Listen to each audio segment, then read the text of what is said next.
Hello, everyone. I hope you're all keeping really well. And first of all, let me introduce myself. I am Avril, as you can see on screen, and I work for BDA Scotland. This week, we are acknowledging volunteers, and it's been prescribed as a National Volunteers Week. So our topic tonight is volunteering and exploring the importance of volunteering. Because it's being thought about and talked about so much this week everywhere, we thought that we in BDA Scotland should do our bit to acknowledge the work that is done across the Deaf Club network across Scotland. Volunteers are people who work from goodwill, who don't get paid, and across Scotland we have a fantastic network of deaf clubs and centres where there's a whole range of volunteers enabling all that and making sure it all keeps going, not just in Scotland, but across the UK. So we wanted to do something to acknowledge that and to really think about and address this theme. Volunteering is important, and we've invited a special guest along tonight to talk about his own experience and his journey, and that is Peter. Peter, would you like to join us now? Hi, hello. Peter, it's great. Thank you for giving us your time this evening and joining It's along with us. good to Would you see like you. to start off by introducing yourself a little bit? Tell us who you are and where you're from. Yeah, my name is Peter Shaw. This is my sign name, Peter. Why is that your sign Um, name? I'm from Carlisle in England. I went to Boston Spa School from the age of 8 to 18, and I would just come home in the holidays, and that's how I began doing voluntary work. But I'll talk a little bit more about that as we go along. I think you're so well known, Peter. And that name sign, I think, was given to you at school. Is that right? Something to do with the number 12? Peter, yeah, I was number 12. From 7 to 14, I would say. All my clothes had number 12 on them. Everything was labeled. My school towel was labeled with number 12. We all had numbers in my class. So we all had, we didn't have sign names. We had numbers, and our numbers became our sign names, I guess. So I was number 12. Do you know that's such an important bit of cultural history, isn't it? That for so many deaf people, the number that was on their hook became their number, which is, the hook that they hung their clothes on, and then that became their name sign. Okay, so even though you were at 12, the person who came after you was probably called 12 as well because they had the same hook. Okay, let's go back a little bit in time. Tonight we're going to be talking about the whole theme of volunteering and opportunities within the deaf community. Volunteering nowadays looks very different from what it used to look like. It has changed an awful lot. So I thought we should go back and let's start thinking about your initial experiences of volunteering. Tell us about where your journey started. Okay, I'll just do that very quickly, the kind of chronology of it. I left school when I was 18. My parents were a bit concerned that I might, because I'd been away at school, I didn't have too many networks in either the deaf or the hearing community back in Carlisle. So, I'd worked in a biscuit factory during my holidays when I was 16 and 17. So I'd learned a bit there. I'd got a little bit of confidence for that. And I did know some deaf people, but not too many. So first thing my parents did was to take me there to meet lots of deaf people. And Great. they were just setting up a committee at the deaf club. And obviously I was completely naive. And they said, why don't you come along and join us? We could do with a youth perspective. And I was like, okay, I had no clue what this meant really. Got involved. I was like, yeah, sure, I'd love to get involved. So they said, great, come along. My father was at home, and I went along, and I got elected as the secretary. They said, why don't you do it? And I said, yeah, sure, of course, I'll be secretary. No clue what that meant in terms of responsibilities. I got home, I said to my dad, "Oh, it's great at the Deaf Club. I'm learning so much. I'm the secretary now." My dad said, "You're what?" Um, he said, "You do know what's involved in that. So much work. You're going to be so busy." And I said, "Oh, am I? I didn't know." You were only um, 18.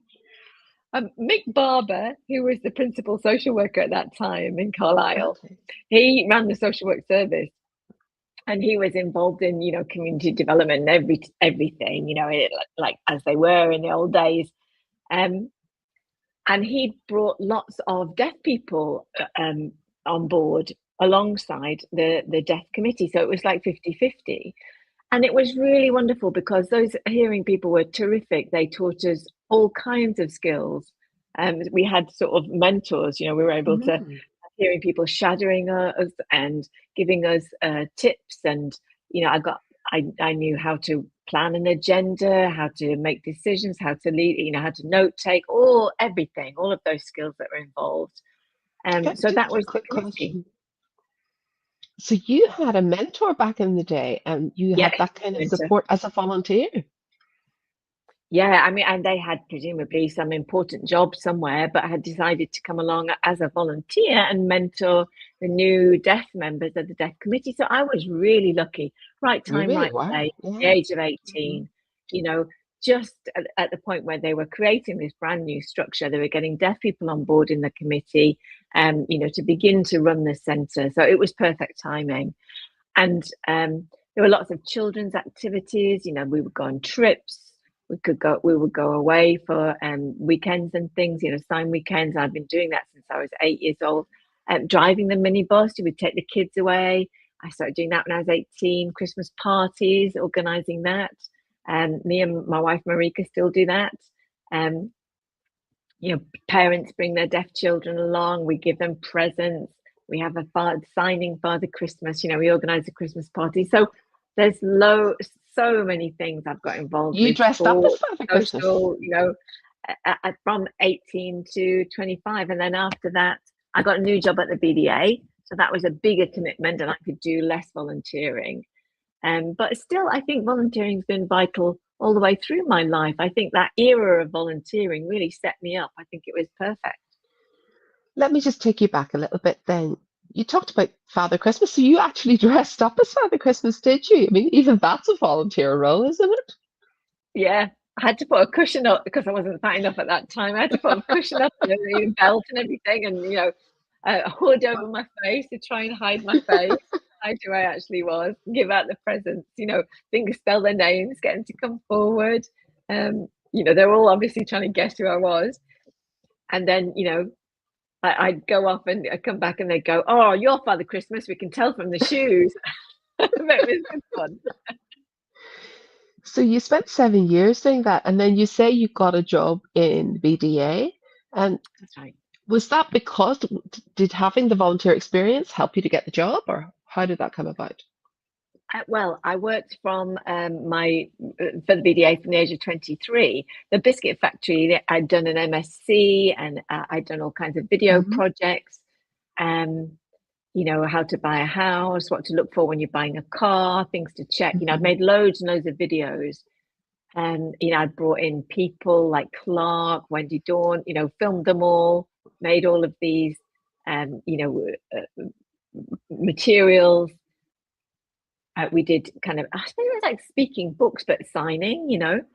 And at Did you that do that in a time, voluntary capacity? well, all the deaf people volunteered. Yeah, yeah, yeah.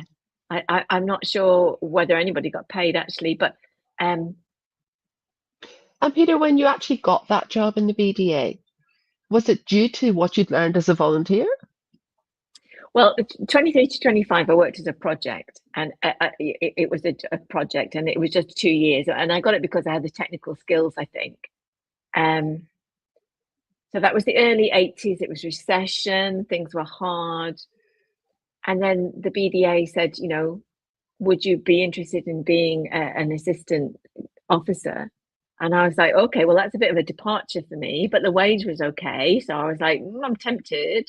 And I applied. And actually, when I applied, my whole application form was full of volunteering. And Well, I there you think go. that's why I got the job, because I think if I hadn't volunteered, I wouldn't have had anything to put on the form, and I wouldn't have got the job. Um, the Mm. volunteering made me look very valuable, I think. And I think that's the thing, that whilst you were volunteering, you were getting on with life, but you didn't realize at that time it would fill your CV out and impact on your future career opportunities because people That's could it. see you had the experience, you had the skills already. Yeah, people could see my work ethic from that. I think they could see my ability to connect to people. Um, I think it was there was a sort of word of mouth really, and because I'd done that video project, I'd been successful at recruiting people. I had an attitude about, I had experience of working and connecting with people, parents, children, all of those different groups, I suppose. And at the end of the day, it did help you get a job, which is so Definitely important for for people me. to think about. Yeah, I mean, I think if I hadn't done all of that volunteering, how would people know me? How would people know what I was capable of? Totally. So, as part of your journey as a volunteer, that happened, and then you got the job in the BDA, and of course, you didn't have as much time to be able to volunteer anyway. Then the years passed, and I think over the past while, you've now come out of the workplace. Is it about 10 years now? About 3 years ago, I took early retirement. Early retirement. Okay, so then when you took your early retirement, you had, before that, when you were thinking about retiring, did you still have that sense inside you that you wanted to keep volunteering, or tell us about your thinking processes then? Yeah, because from the age of 23 for 40 years, um, you know, nearly 40 years, I worked. I worked at the BDA. I worked at Cumbria Deaf Association. I worked at the Uh-huh. British Deaf Yeah. Association. I worked at the NHS um, in South Yorkshire. And all of those roles were about working with people. I was the Children and Youth Services Officer at the BDA. I was project Hmm. manager and Cumbria Deaf Association CEO. And I worked for the NHS as a therapist. Um, so all of these positions were highly stressful, not terrible stress, good stress, planning, problem solving, finding ways to move forward, connecting with people. Um, but I think when that comes to an end, and when I decided to take retirement, I think you need something to step into. You can't just go home to nothing. You still have potential. You still have to think about your own well-being. You don't want to drop off a cliff. You know, you don't want to just jump out of a plane, as it were. And I think the risk is then that you would go down fast as opposed to wanting to manage that process. Yeah, I think it can be too abrupt. So I think if you jump, take a parachute and manage that slowly that on your way down. So I decided that rather than just falling off that cliff, I would, I know my personality type. I need to be involved in something, you know. You wanted So something that you could keep doing. I get that. Yeah. exactly, yeah. So I still wanted to be involved with people. I still wanted to support people. I still wanted to, get all of those things that I get from that. Work, my last job had been involved quite a heavy commute to South Yorkshire. So I wanted to stay local to Carlisle. So then when work finished, you started immediately to think again about volunteering, did you? Yeah, And yeah, is it that volunteering. sense of just being someone who likes to carry responsibility? I sense that's in you. Yeah, I think some kind of role. Yeah, definitely. And as I say, I wanted to kind of ease gradually into retirement, move smoothly into my later years. And so I decided I didn't want another paid job, but I could perhaps apply for volunteer work. I didn't want to get involved in paid work. I had sufficient pension to keep me going. My wife is still working, so I'm in a lucky position that I can take some volunteering. I looked at deaf organisations first, contacted a few deaf organisations, got involved there. Hmm. Deaf organisations, well, not really organisations, groups, I should say, deaf groups. Um, they were either far or a bit online, and they were good, but they weren't enough. And I wanted something really local to me. I wanted something here in Carlisle. I wanted some kind of voluntary or support work, something that wasn't paid, um, that involved maybe leadership or community activism, or kind of, getting involved in meeting people, because that's what I've always done. That's my background, really. Um, and I just got lucky. I was wandering around, and then I saw on Facebook an advert that just came up for Meals on Wheels. They were looking for volunteer drivers. And I thought, yeah, I said to Marika, hey, I can drive. Maybe I should do this. This is a way of getting out and meeting people. I went for the interview, did the Oh, they interview. interviewed Oh, yeah, you. there was an Oh, interview, a panel. Actually, it was a one-to-one rather than a big panel, but they asked a lot of questions. I talked about all my volunteering from the age of 18 onwards, all of the things I've been involved with, the hmm fact that I love meeting people, I love chatting with old people, you hmm know, uh, children, young people, old people. I've got both of those strands, I suppose, running parallel: children, young people, and old people. I don't know why, but Not the ones in the middle, yeah. yeah. Um, but when I was 18, 19, 20, we used to go out and bring the older deaf people into the deaf club, like a little I love taxi that. service. So we used to do that. So it's kind of back to doing that, really. People with disabilities, people who can't cook, can't get out of their Mhm. homes. We take the food to them. You have a little chat with them, make sure everybody's all right, see how they're getting on, and make sure no one's fallen, and we have to call the Uh-huh. emergency services if they have. Yeah. We have now the 999 BSL app, hmm which is an absolute lifesaver. I don't know whether I'd be able to do my volunteering without that, because it means that I can be responsible for calling out the emergency services. Um, so yeah, there we go. So, Peter, when you're saying that, I'm just reflecting on the fact that they called you for an interview as a volunteer. And did they provide an interpreter for that? Or did you have to write notes and just gesture as much as you No, could? it was writing. Luckily, the first person that I came across was an easy lip read. Um, so that was good enough to get me. So, yeah. That they did it very well. They weren't trying to kind of over exaggerate their lips or anything. They treated me very professionally. They were a lovely person. Connected with them immediately. Got on with them perfectly. Um, we didn't go too deep, but there were short questions. Yeah. But yeah, it was So, great. They were a yeah. lovely person. I think I was very lucky. So it was very informal then. And did they ask you then about the practical arrangements, about what you would do? And I suppose you then were able to raise BSL 999 as an option. Great, yeah. Yeah, that was really important to be able to show them that I can access that. Yeah, was a real relief. Yeah, interesting. So when you're out and about, you're dealing with people who aren't deaf, who don't use sign language, I take it. Have you That's had any right. They're deaf all people yet? hearing. No? Yeah, they're all hearing. Yeah. Um, Most are older people, and they're quite frail. What age bracket would it Um, be? from 70 to 90 and beyond, Okay. maybe. hmm Um, we've got a few people who've just come out of hospital and just need a bit of support for 1 or 2 or 3 weeks, perhaps. And Ah, then we've got people who have been using the service much more long term. Um, and obviously, people move on to care homes, and then we get new clients in. Well, we average about 18 houses for each run. 18, and what Uh, kind of time frame do you Sometimes work they're within? couples. Sometimes they're couples. Um, and we've got hot boxes in the back of the car. So we fill the hot boxes up, and it's all kind of Mhm. lined up for them. Sometimes it's to eat immediately. Sometimes it's to keep for later. Um, and most of the time, you don't knock. You just walk in and you go hi, and you bring your trolley with the little food cartons on, and then most of them say, "Oh, come and sit down and have." Sometimes there are key boxes on some of the properties. Sometimes I do have to knock, and then people will come to the door and I'll give them the meal then. But they are lovely.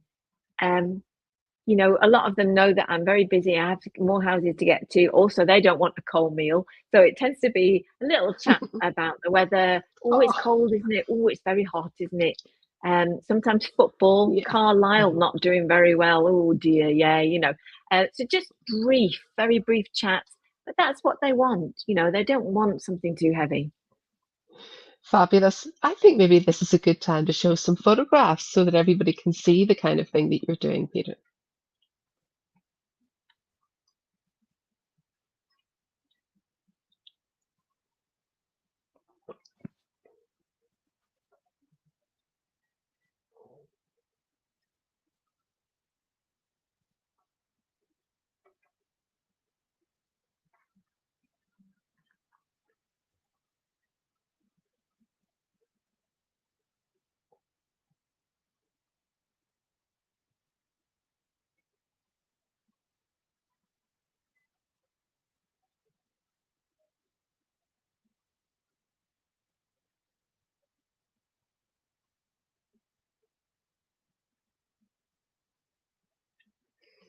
It's so nice to see those pictures. It really brings it home.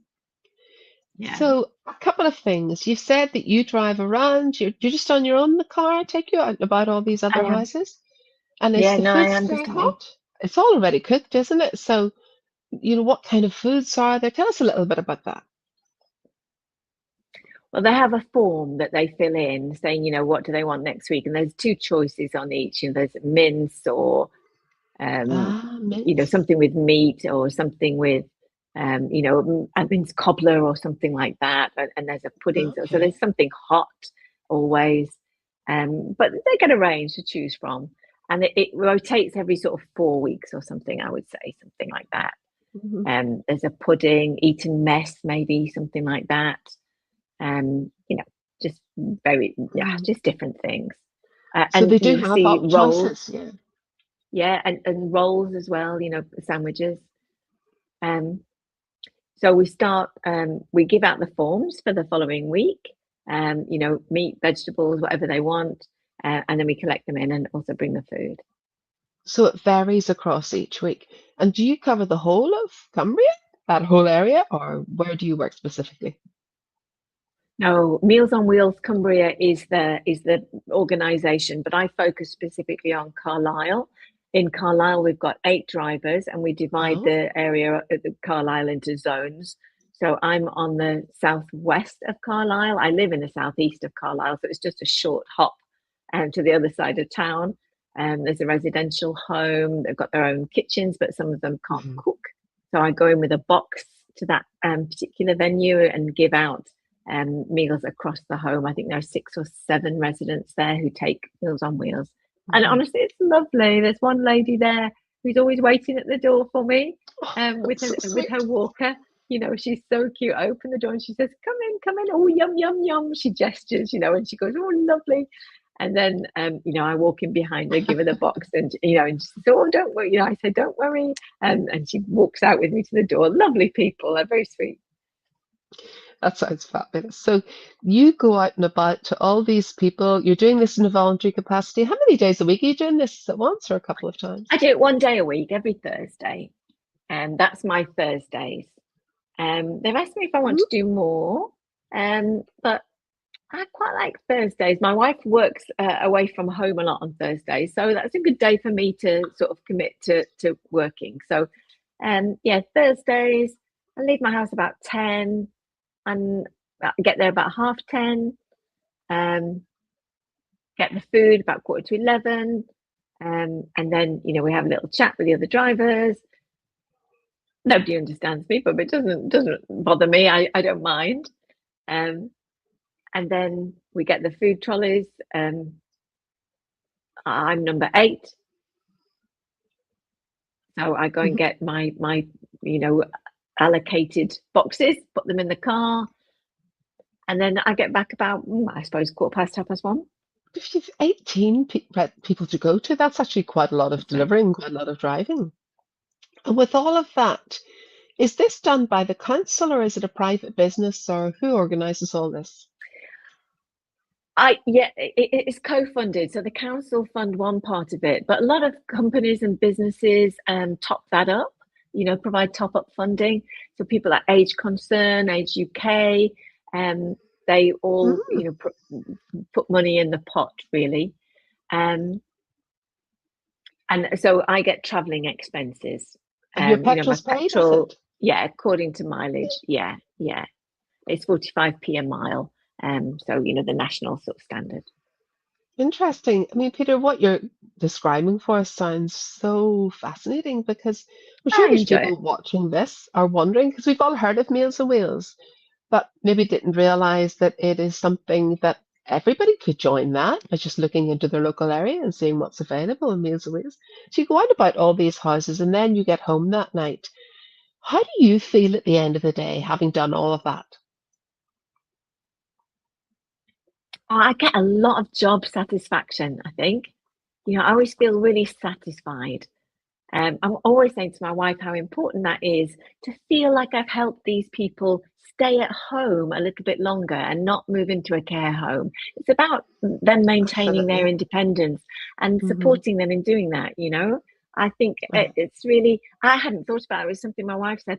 I hadn't thought about that. But, you know, it's a really simple thing, just delivering food, but it shows how socially important that is, you know, and, you know, it helps, it's low cost for them, it provides that kind of support, and they're always really grateful for me coming. And Hmm. you know, it's amazing. It's really lovely, really nice, nice to deal with the clients. But I feel, like I said before, you know, I'm always wanting to be involved. I'm always wanting to be active. And so helping people, I don't like the word, I don't like to say helping people, but you know, and supporting people, being involved with people. And I think I'm the one that benefits, right? Um, so, you know, that old phrase that when you point a finger towards someone else, there are three fingers pointing back. That I think I get all of those benefits. For every benefit I give, there's three coming back, like satisfaction, achievement, enjoyment. Those come back to me, and that they form part of my well-being. I think they keep me going. You know, like I said before, you know, there's a risk when you finish work of kind of falling off a cliff, but this is perfect Hmm. for me. It gives me Hmm. energy. You know, it's a real exchange, I think. You Yeah. know, there's a lot of theories that support that principle.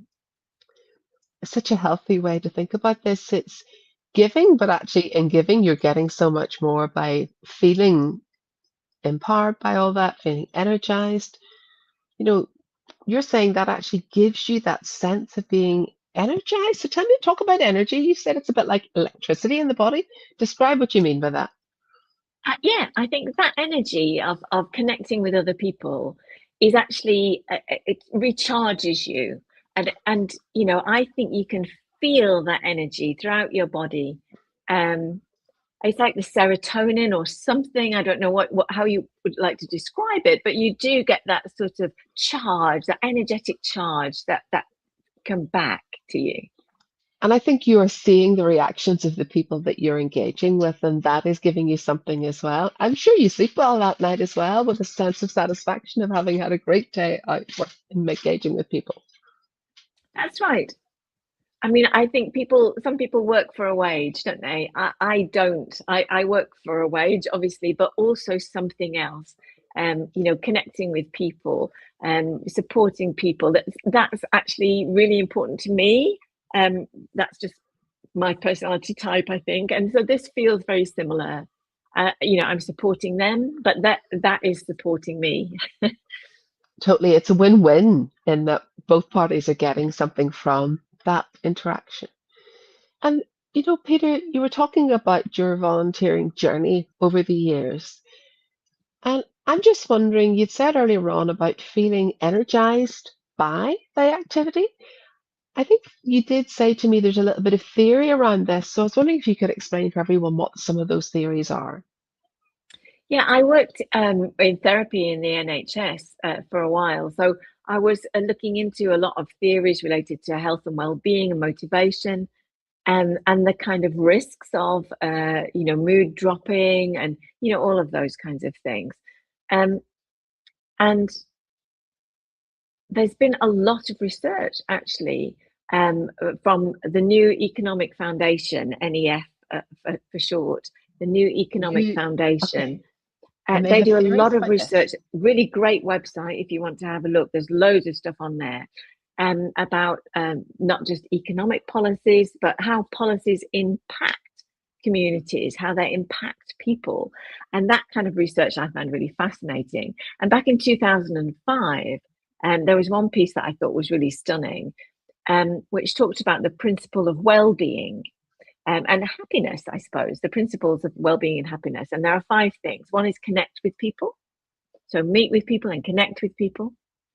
And we all know, don't we, as deaf people, that how the opposite of Social. that, you know, Hmm. isolation can be really bad for us. So connecting with people is really good for us. Staying active, staying Be active is active. really important. Okay. Keeping Yeah. walking, keeping fit, getting out and about. Hmm. The third one is take notice. Notice of what? And that means just taking notice of things around you, you know, go for a walk in the forest and look at the flowers, see the flowers, learn the names of the flowers rather than just walking past them. You know, some people don't even look. And Ah, those people who don't look have greater stress and poorer well-being. There's one story, and I always say this story about a mother and a daughter, and they're in the house, they're in the kitchen, mom's doing the washing up, they're looking out the window at the garden, the daughter's sitting up on the table so that she can see out the kitchen. It's the same kitchen window and is the same level as her mom. And she says, "Oh, look, mom, a butterfly." And the mom looks out of the window and goes, "Oh, I need to mow the lawn." And look at those 2 different perspectives, right? The stress totally perspective different.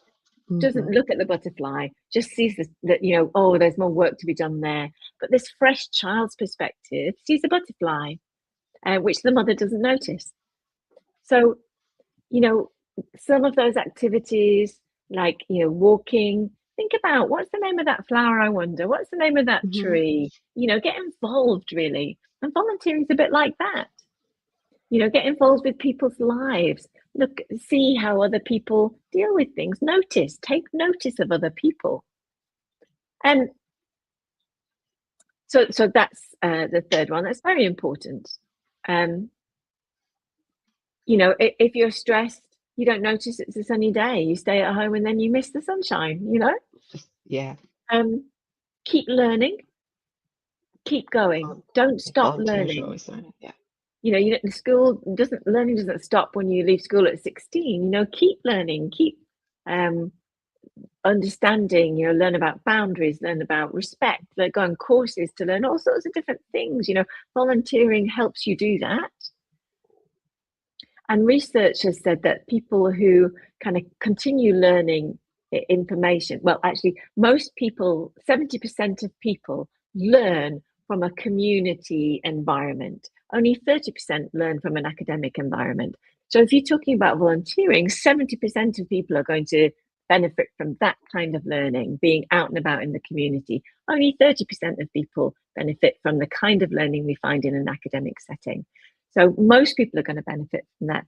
And the last point, the last benefit is generosity. You know, give back, give.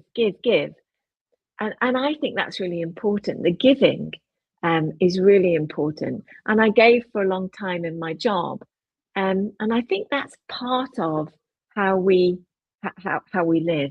You know, because giving, I think, helps you to grow something inside yourself. It grows your spirit.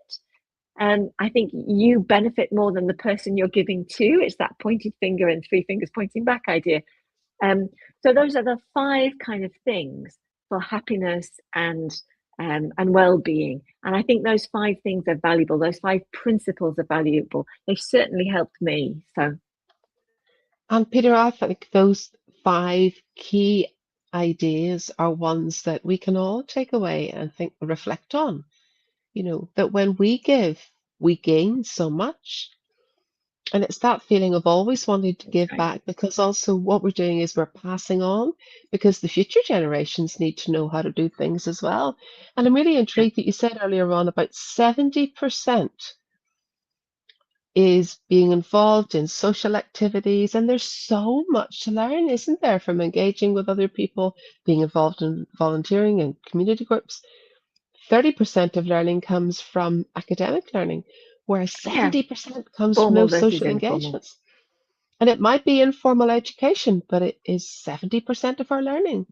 And I think for those who are watching this conversation tonight, it's really important that they remember that 70% of your learning can come from engaging with other people, being involved in the community. The community has so much to give us, and that's why I've always loved it so much.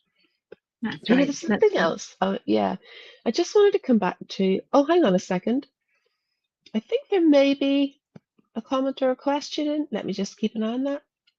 We have a comment here. Let's just see. We'll get it up on screen first. Stuart Parkinson.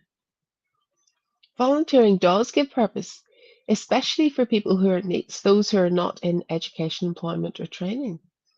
And it's excellent for the CV. That's right. I mean, at 18, I was in need, really. I'd left school. I didn't know where I to go. I mean, I was neat for a short time, if you know what I mean. But it is really a good way of getting, your foot in the door, really. Your first step, volunteering is great. Um, it's not just a name, it's really useful. And I think you're really right, Stuart. Yeah. Thank you, Stuart, for that comment. I think that's entirely appropriate and really important that we make that point. One thing I wanted to come back to here, Peter, was that we're seeing with volunteering that it can be a bit broader. You'd previously only volunteered with deaf people, and now you seem to be broadening out to the wider community. Tell us about that. Well, Meals on Wheels is really for hearing people. There are some hard of hearing people, there are deafened people, but um, when I left my job, I also got involved in a couple of deaf groups, and then I saw this advert on Facebook for Meals on Wheels. But You but just I went was for it. already volunteering with a couple of deaf groups with just particular roles, just social groups, really. Um, so I'd already got involved with those. Um, but a lot of them involved quite a lot of traveling. And that's okay. I can do that from time to time. Whereas the Meals on Mm. Wheels is regular, it's every week. Um, and I think it's nice to be back here at home and have something every week for my well-being. So that, I kind of recharge my body, do you know what I mean? Rather than something that's much more of an intermittent commitment, which kind of allows me to dip in between. I like to have something regular to keep me going every week, week to week. So you think that regular engagement is important for volunteers, so there's some kind of I stability do. you're building into your weekly routine. That's maybe Yeah. something that's, keeps you going as well as anything else. Yeah. I mean, when I was in the NHS and I was working as a therapist, I would plan things ahead, and planning was something that I really enjoyed. So I would have a kind of 2 week planned window. And then in 6 months, hence you might have a holiday booked or something, gives you something to look forward to. So you have a sort of 2 weekly plan that is a more detailed plan and a sort of longer term map. So, I might, in the next 2 weeks, I'm going to learn the names of these flowers. I'm going to do this. So I'm going to, it doesn't have to be anything expensive. Hmm. Um, Totally. it can just be, you know, going to, somebody's house that you haven't seen for a long time. And, you know, I like to kind of keep my eye on things. I like to look at birds. I like nature. I like to get involved in nature. So every week, every 2 weeks, I kind of do something like that to keep myself, informed and ongoing with those things. Carolyn's come in with a question as well. Carolyn, we're just going to put your question up on the screen and then read it out. I wondered, as knowing today safeguarding is a big issue, do volunteers need a DBS? And who covers the cost of that? Good question. Yes, I was DBS checked for my Meals on Wheels role. So I did have to be checked for that. Yeah. And they paid for And your they DBS, did paid. they? Yeah, they paid for it. Yeah, that's right. Okay, so you've had to go through the DBS checking because you're working with vulnerable people in their own homes. That's Fair correct. enough, I Yeah. understand that. And were you provided with any training, safeguarding training, that kind of thing before you started? No, no, I wasn't actually. No. Um, it was just sort of in out thing, because sorry, apologies, because we're driving, we're kind of in out. The important thing is the driving. You don't stay very long with people. You give them the food and then you go. So it's quite a fast service, really. So I'm not sure Mm, why they didn't do more safeguard training, but possibly because of my background, because of the jobs that I've had. Maybe it was obvious that I possibly. would have had to go through safeguarding training for many years. So maybe it was clear to them that I already met their kind of their And how long threshold, have you really, I been suppose. doing this now for as a volunteer? 2.5 years. 2.5 years. Ah, great. And no idea when I might finish. I'll just keep going until I keep going. And Um, I'm sure you'll keep going if you're still enjoying it. Exactly. And I think, what I was trying to explain earlier was the difference between the sort of formal volunteering and the informal volunteering. So the formal volunteering is with a charity, I'm DBS checked and I do it weekly. The informal stuff might be, making things for a deaf group or, there's loads of different things of informal things that you might Totally. do, Hmm. deaf Yeah. club stuff. Um, fixing the lights or replacing light bulbs in the deaf club or, fixing the curtain rails or something, you know, me and my wife, used to go and do those kinds of things. So she has that sort of, sewing skill and I do the DIY and, so we Uh-huh. might do various things, bit of electrics or, whatever. And I used to do all those things when I was 21. I became qualified. I got some electrical training, and you know, so I, it's still useful. All those things are still useful. I wouldn't be able to do it formally, but informally, I could perhaps use those skills. Mhm. I mean, all those years of experience, but I think you were talking there about fixing the electrics in the deaf clubs. I remember that. I always remember within the deaf Yeah, club, people brought their trades to the club. People washed the always. floors, people painted the building, people did the electrics. Things are very different nowadays. But you had that experience of doing that manual work in the deaf club, and people used to come in their droves and all carry out and do it together. And I That's think right. that's lovely to think about that. And it was never for money, but nowadays people want paid for these things. Well, it's always for Culture has passion. changed. It's always for passion. Yeah, Absolutely. it just and Hmm. pride. The passion and the pride of it, really, and the team and community achievement. You know that we would all kind of hold each other, really, I suppose, by supporting each other. Um, and when I talked about kind of that electric charge, that Deaf Club was like a battery, wasn't it? We would all kind of, really support each other. But yeah, we did loads of lighting, fixing the overhead lights. But the deaf world is that's what it did, right? We all supported each other. I think it's a very different approach nowadays, isn't it? Caroline has a comment she wants to make. Carolyn Mullins. It's about making ourselves useful when we've retired from employment. I'm not that far off to retirement, within about the next 3 to 5 years. And I'd like to contribute my time with one of the deaf organisations and also try and see what's available within the hearing domain. Sounds very similar, Peter, to what you've been thinking. I think you're giving people food for thought when they're watching tonight. Yeah, I mean, it's not always the case that communication is a real problem when you're working with hearing people. A thumbs up goes a long, long way, and a facial Mm, expression, at first they don't get it, but eventually they start giving you a thumbs up back, and you think that's it, connection. A thumb is a very powerful thing. Everyone totally. can do a thumbs up, can't they? Absolutely. And I think tonight's been a great opportunity for people to start to think a little bit about the topic.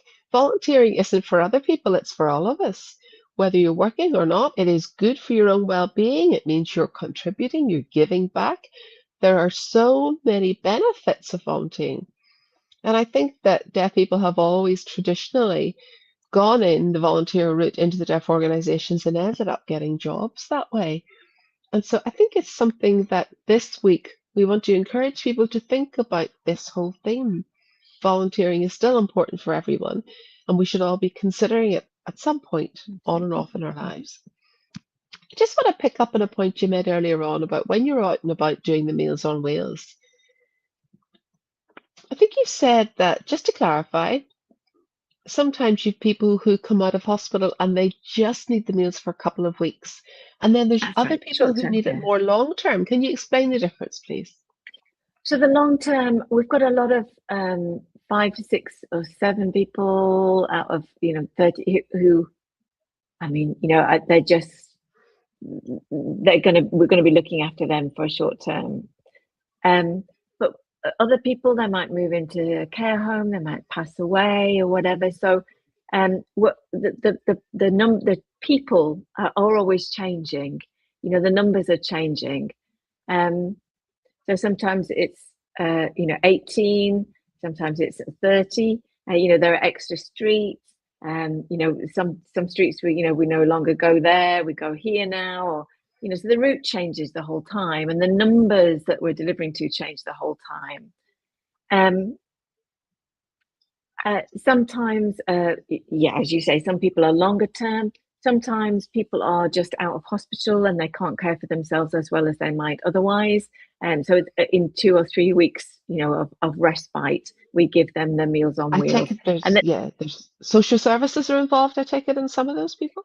yeah, they get assessments. I think the occupational therapists within the hospital, and they have a food care plan and things for when they're discharged from hospital.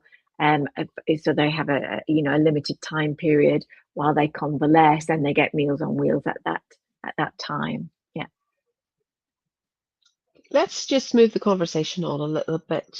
Do you have any tips, Peter, for those who are watching in terms of how we encourage volunteering back into the Deaf Club?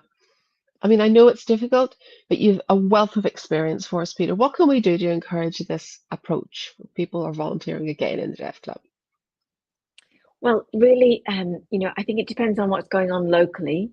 The NDCS usually have a children parents group, so that might be something to get involved with, helping young Hmm. children kind of learn um, as kind of deaf role models, helping their parents, hopefully helping them to become future leaders and get involved in other organisations. But there are lots of hearing in the hearing world. There are lots of charity shops where you can volunteer for an hour a week. You can get involved in sports tournaments, that kind of thing. Yeah, Lots of regional groups, deaf clubs, um, regional darts and deaf pool. Yeah. communities. Hmm. Yeah, maybe committees. That is a bit old fashioned now, I suppose, but there are still some committees around, some Hmm. hubs, and you can get Absolutely. involved with Yeah. those coffee mornings. And these weekly coffee mornings often replace our old deaf clubs, don't they? So, get involved, I think, really. You know, it's good to have young people get involved, but I think if everyone sits back and does nothing, then, you know, yeah, I think it's good to get involved. So you can look on websites. There are lots of places where you can look volunteering organisations, Hmm. NCVO or Scottish National Council of Voluntary Organisations. Have a look on their websites and just Google volunteering near me and see what comes up. Age concern, if you want to get involved with old people, you could help with simple things for older people. As I said, informal volunteering is also important. You don't have to apply for that. Just get involved with friends and family. Perhaps start there. Maybe there are some deaf friends who need, a shelf fixed or, something. Maybe visiting or, a little bit of shopping for somebody. Um, I got involved, just putting a shelf up for someone because I knew how to, handle a drill. Shopping's not for me because I'm not that person. But and I think you do have to have boundaries, where you have to recognise where people might need some more formal support. But um, fixing things for people is an easy thing to do, isn't it? And you can do that kind of quid pro quo. I've done this. Hmm. Somebody else might offer you that.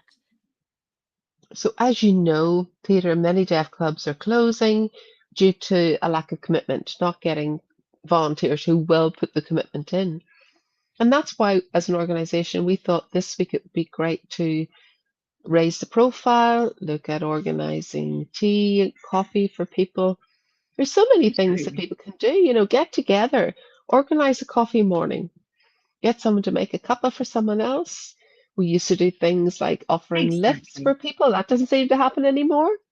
Yeah, I Or think it you goes see, full circle, doesn't it? Yeah, but oh, that has kind of it come back informal thing. round? Wow, I didn't know that one had come back round. Okay, we've another question here. Let's just get it on screen. Stuart Parkinson.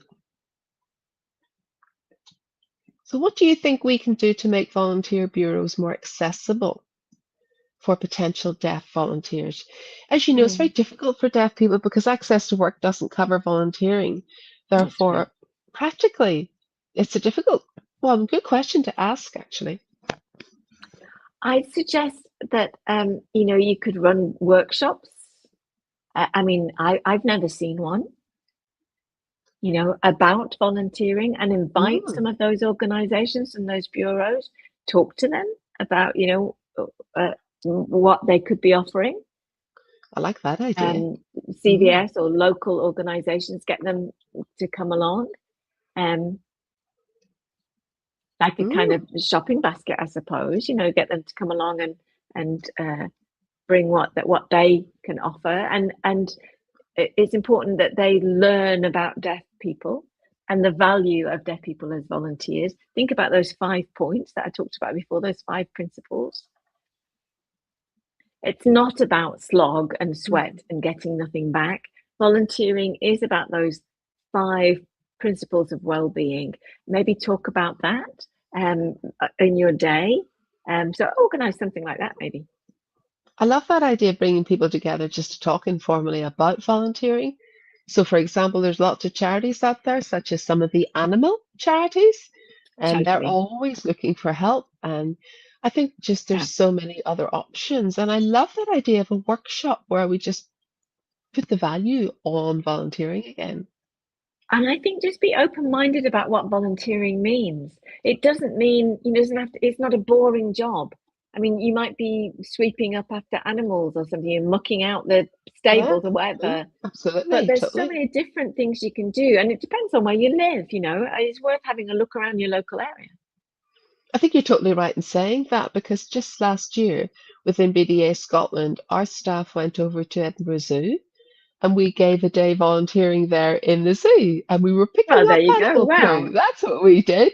I had a ball. It was so much fun because we then asked questions about what was in the poo and we got lots of information. It was great.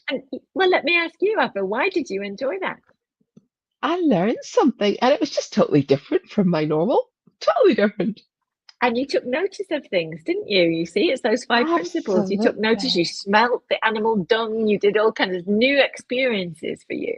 We got a day out of the office and it was just great. BDA Scotland have been organising litter pickups as well. Yeah, Obviously, the yeah, waste yeah, out yeah. there is dreadful for the environment. So that kind of thing is volunteering too. And I did that before and I loved it because actually it really hit home how much litter there is out there. I was chatting to the other volunteers. It was great exercise because I was moving.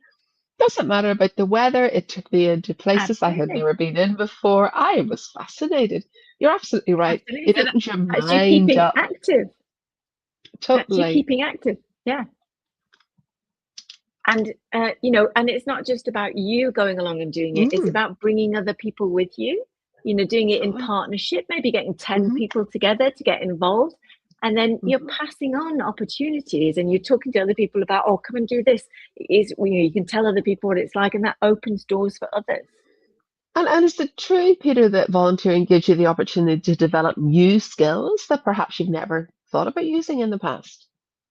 Yeah, I mean, the skill of picking up rubbish, right? But it's personal development, isn't it? Who am I? Who do people think of me Mm, as? What do I like doing? Other people can see the potential in you when you're doing volunteering. totally. If you're not doing that, how are people going to spot your potential? So you have to find Yes. ways to put yourself out there. I couldn't agree more because sometimes when we bring volunteers in, then it gives that I've had people come in as volunteers and they've ended up getting jobs. And if they hadn't come in as a volunteer, we'd never have known that they had that potential. That's right. It's a way of kind of advertising yourself, isn't it? I'm here, I'm available, I can do these things. People often don't know what they want, and who they are. And so just finding something locally to do can help you find that out about yourself, hopefully. And volunteering can enable people to go on a journey in themselves around what might work for them. We have another comment here from Carolyn Mullins. Volunteering opportunities will have to go through the same process as paid employment with regard to CBS and safeguarding checks. I had to be Yeah, checked by the NHS when I was offering volunteer work when my son was very young, and I want to make myself useful in part-time employment. That was about 15 years ago. Can you see that it's not you? This has been going on for a while. And thank you, no, Carolyn. that's perfect. I think what volunteering also does creates lovely memories. And I remember when I was at the BDA and I used to plan the courses for young people, and I bring in volunteers to help run it. And Carolyn was one of them, actually. So it's great to see that you're out there now and doing well, Carolyn.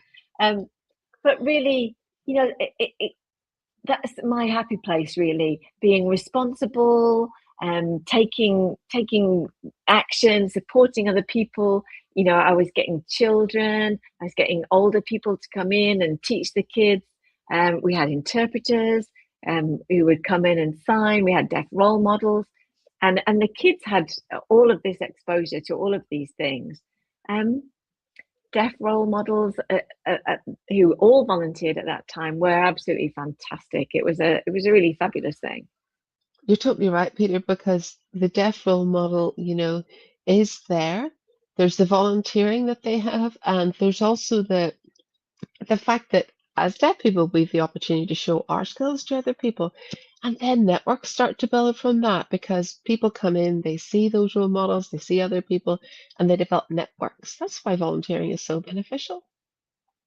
That's right. And I think that triumvirate of a hearing person, a deaf volunteer, and an interpreter all working equally is a really powerful thing for deaf children to see, like, okay, deaf people can do that. They can work independently, they can work with hearing people through interpreters. This all works. I can do this. I can work like that. I think tonight our key message is to remind people of the importance of volunteering. It's something that used to be valued. It's perhaps become less important over the years, and we want to get the message out that important volunteering is an important part of your life journey, and that everybody should always be considering opportunities to volunteer. I just want to Yeah. throw in another comment that's come. So let's just pop it up on the screen. It's from Linda Richards. Volunteering means nothing if there's no training or no meaningful tasks given. And that's where so many organizations fail to give substantive support. What do you think about that, Peter? I'd agree with that. I mean, just bringing someone in and going, "You're a volunteer," without giving them anything to do is not great. You need structure, you need supervision, you need mentoring, you need access to training, you need boundaries, safeguarding. You know, and I think respect, Mm. you understanding recent issues, equality, all of those things need to be part of that journey, part of that structure. It's really important.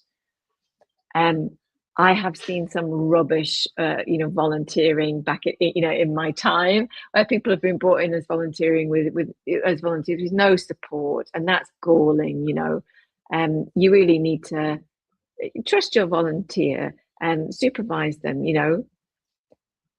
Sometimes people are brought in at the end of the week. They just go, right, what's your feedback? Thanks very much. It needs to be more formal than that. And luckily, I've had some great opportunities. Um, and I think organisations like NCVO, the National Council of Voluntary Organisations, have now kind of guidelines on how to set up volunteering opportunities so that it's a much more professional approach. It's more professionally managed. It's not something that's done on the side, on the cheap, to get a bit of extra labour. So I think it's improved. And I think when we consider all of the organizations out there, whether they're for deaf people or not, volunteering has been in the decline, and it's getting this message out that it's important and that when we do bring people in, that we take care of them, that they go on a journey with us, that they're not just people that we use as cheap labor or that are just brought in and left to sit.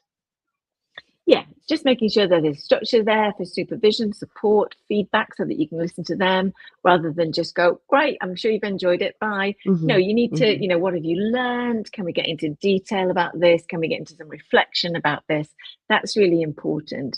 And those 5 principles that I outlined earlier, take notice of your volunteers' well-being, and watch them thrive.